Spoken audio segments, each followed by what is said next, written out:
Bom dia, nono ano, nossa primeira e também segunda aula de História nessa segunda semana do mês de setembro. Seria a segunda, mas na segunda-feira não tivemos aula devido ao feriado da Independência em comemoração a 198 anos da criação do nosso país. Então essa seria a segunda, mais primeira aula de História nessa segunda semana do mês de setembro. Vamos dar continuidade vendo sobre os governos populistas no Brasil. Última aula nós vimos o segundo mandato de Getúlio Vargas, seu suicídio, e analisamos ali as questões sobre a carta testamento que ele deixa escrita ao se suicidar. Depois do suicídio de Getúlio Vargas, nos diz essa página 20, assumiu por 1 ano e 4 meses, que faltavam aí para terminar os 5 anos de seu mandato, nessa época, pela Constituição, no caso a quinta do país, elaborada no governo de Eurico Gaspar Dutra, o mandato de presidente era de 5 anos, além de que a escolha do vice-presidente também era por meio do voto, não era que o presidente automaticamente levava ao cargo o vice também deveria ser escolhido pelo voto popular. Então, após o suicídio de Getúlio, assume o seu vice, o Café Filho, que vai ser presidente do Brasil por 1 ano e 4 meses. E aí nesse governo nós vamos ter a predominância de membros, compondo ali o governo, membros da chamada União Democrática Nacional. Se você voltar aí 2 páginas, lá na página 18, você vai ver que essa União Democrática Nacional era o partido de oposição a Getúlio Vargas. Então veja que fato irônico da história. O vice de Getúlio chama para compor o governo pessoas que eram da oposição de sua chapa, né? Um episódio um pouquinho que se repetiu ali no impeachment também da presidente Dilma Rousseff, onde seu vice ficou no lugar e aqueles que eram oposição de certa maneira agora estavam no governo. Então vejam como a história se repete. Café Filho vai procurar sanar a crise financeira deixada por Getúlio, adotando medidas neoliberais, ou seja, e se também essas posturas políticas, a gente iniciou o capítulo vendo, né? Você deve lembrar disso, se não, até a gente fez um esquema resumindo. Procura voltar lá às aulas e entender a postura neoliberal, a postura do desenvolvimento nacionalista e a postura do neoliberal. Vamos procurar aqui na página, fica melhor, né? Então, lá na página 16, nós temos essas 3 posturas. A postura neoliberal, que, segundo aí diz a terceira linha, foi adotada pelo vice de Getúlio também. Temos, do outro lado oposto, a postura do nacionalismo radical, de totalmente fechamento ao investimento estrangeiro, não permite, não quer saber. E no meio nós temos a postura do desenvolvimento nacionalista, que é aquela que até admite o investimento de capital, de empréstimo estrangeiro, desde que seja controlado esse empréstimo, esse investimento pelo governo. Então o Café Filho toma a primeira postura da medida neoliberal, totalmente alinhamento e abertura aos Estados Unidos, vai fazer uma contenção de salários, ou seja, congelar os salários sem fornecer aumento, o que vai gerar protestos, favorecendo na próxima eleição um candidato da oposição, que é o famoso Juscelino Kubitschek, ou que entrou para a história com o nome de JK. O vice-presidente de Juscelino foi o famoso também João Goulart, que já tinha sido ministro do Trabalho do segundo mandato de Getúlio Vargas e depois, vamos ver mais à frente, só adiantando, se tornará também presidente do Brasil. A campanha de Juscelino era 50 anos em 5, é com esse slogan, essa campanha, esse discurso que ele vai conseguir ser eleito. Então ele prometia aí fazer em 5 anos, como presidente, aquilo que não foi feito em 50. E ele traça aí um plano de metas de investimento na saúde, na educação, na industrialização de base. Como já dissemos, essa industrialização de base é diferente da indústria de consumo, que é aquilo que é indústria de consumo é aquilo que é produzido que nós compramos para consumir no dia a dia, alimento, roupa e tudo mais. Industrialização de base diz respeito à fabricação de máquinas para a indústria de consumo. Ele investe também nos transportes, na energia, e o seu projeto mais ousado seria a construção de uma nova capital, tirar a sede administrativa do Brasil do estado do Rio de Janeiro e construir uma nova capital. Também ele vai abrir as portas para as indústrias e empresas estrangeiras, sobretudo empresas automobilísticas. Então é a postura neoliberal, como já nós mencionamos e relembramos. Essa janelinha cotidiano, ela vai nos trazer algumas informações até interessantes sobre a questão das compras e um cenário que se tornou muito evidente na época. É claro que hoje não é novidade para nós, mas na década de 50 a 70 anos atrás, uma grande loja com o nome de supermercado era uma novidade, porque o Brasil ainda tinha muito um rosto, um perfil rural, onde as pessoas compravam e vendiam muito, sobretudo compravam nas pequenas mercearias de bairro, né? As antigas chamadas bodegas, e de repente aí surgiu nos grandes centros urbanos os famosos e os esplendorosos supermercados, que reuniam dentro de um mesmo ambiente de compra vários setores de consumo. Então muita coisa veio à tona, muitos produtos que passaram a ser industrializados, marcas que começaram a surgir na área da higiene pessoal, sabonetes, creme dental, e é um hábito que vai se popularizando, né? Não mais comprar na venda da esquina do bairro de casa, mas sair com a família agora para ir ao supermercado. A gente percebe que isso não é tão atrasado assim, né? Até hoje em dia, o supermercado que a família da gente vai comprar tem até um peso. Então é diferente você ir mesmo no supermercado do bairro, é diferente de você ir, por exemplo, a um supermercado de uma rede de supermercados de renome, né? Tem até um status, mas essa questão ainda hoje. Então os supermercados vão ser instalados no ano de 53, nas capitais, e a primeira informação interessante que essa janelinha verde nos traz para nós é que com a instalação de supermercados, o que é que nós temos? Uma padronização do consumo. Ou seja, se ninguém sabia o que o outro consumia, passa-se agora a ver uma padronização de consumo. Todo mundo tem que comprar os produtos que estão ali se propagandeando, né? Se disseminando nas propagandas e tudo mais. Todo mundo vai querer comprar. E quem não compra é excluído. Isso é o que nós chamamos de padronização do consumo. E vão criando novos hábitos e despertando necessidades que até então não tinham.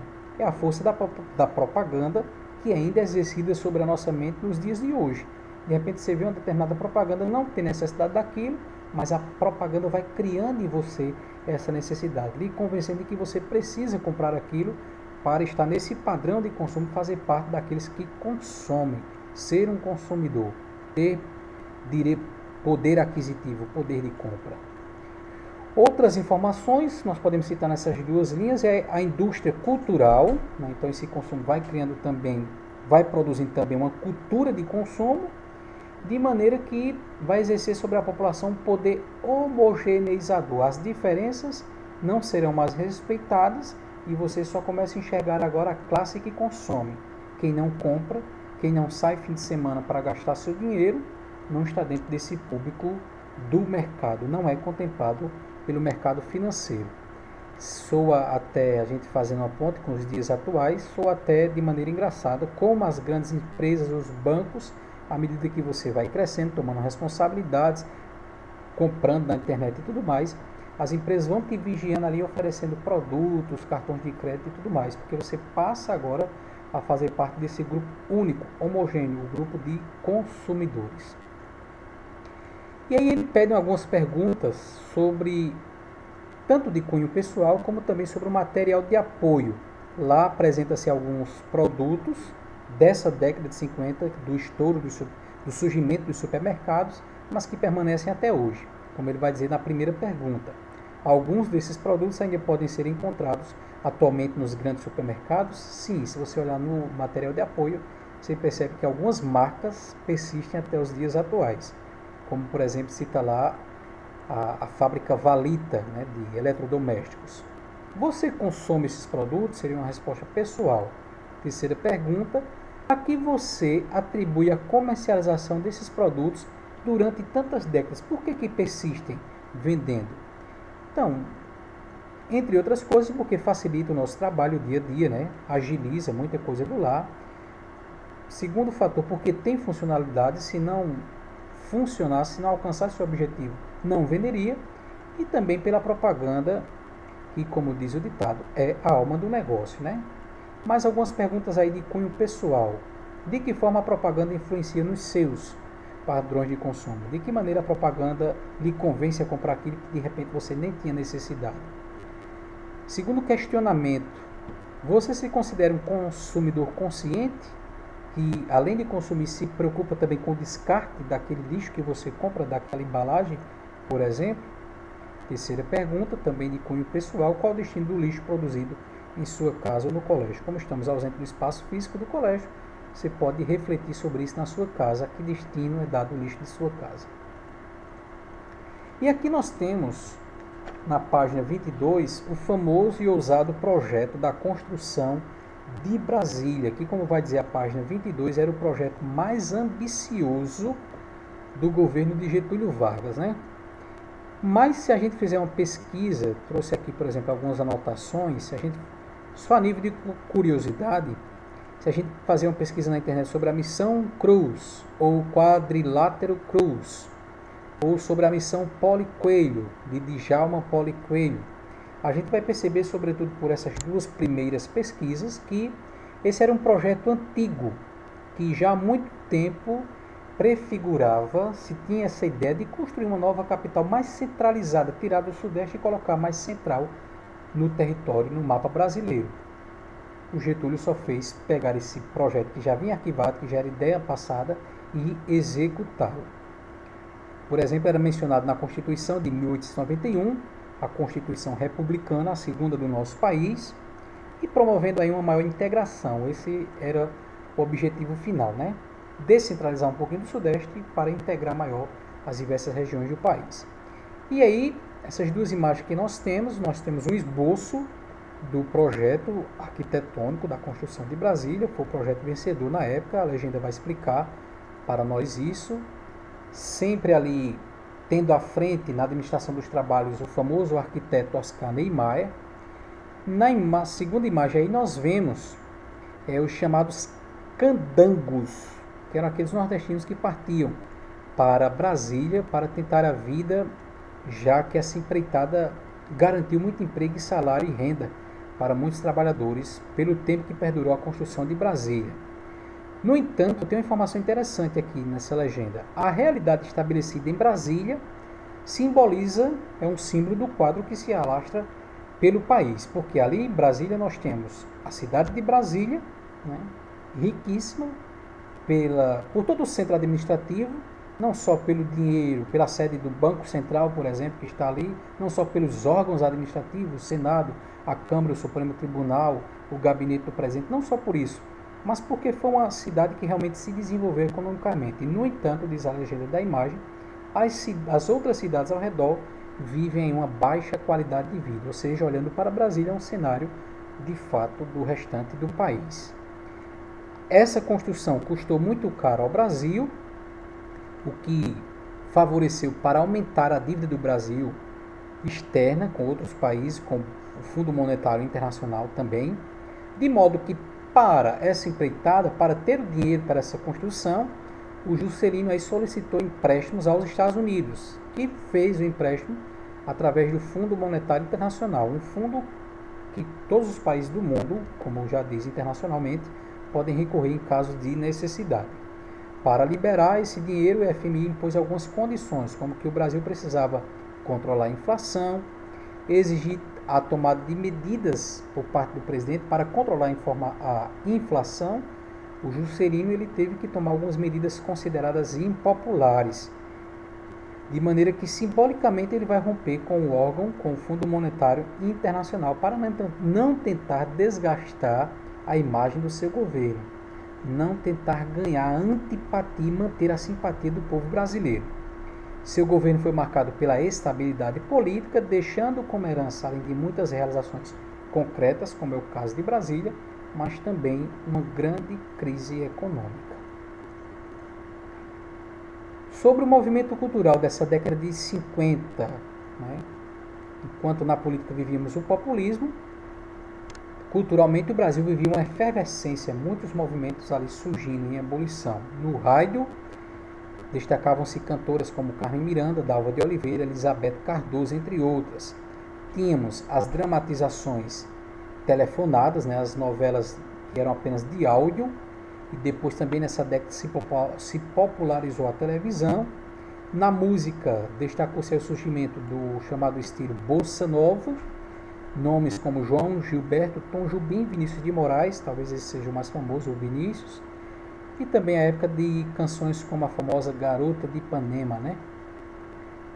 Olha que coisa mais linda, mais cheia de graça, ela é a menina que vem, que passa e por aí vai.